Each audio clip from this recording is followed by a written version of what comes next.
বলেছি না কখনো বলো হয়তো তুমি কারোর প্রলোভনে বলে হয়তো আমাদের সঙ্গে ওগুলো হয়ে থাকে, কোনো ব্যাপার না। বাপ ছেলের মধ্যেও ঝগড়া অশান্তি হয়। রাইদা, বলো। কিছুদিন আগে তোমার এখানে দেখছিলাম পরোটা চ্যালেঞ্জ করতে এসেছিল।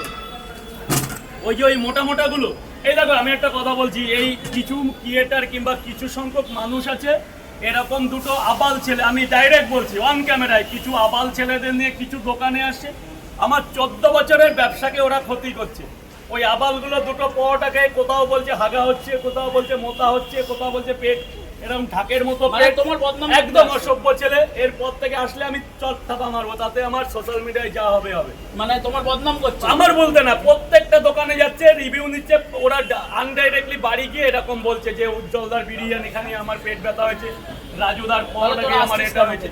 এগুলো আসি না, এগুলো এদের তৈরি করছে। আচ্ছা। যে একদিন দুই দিন একটা মিলিয়ন মেরে দিয়েছে, ব্যাস ওরা যাচ্ছে এখানকারই, ওসব চলে।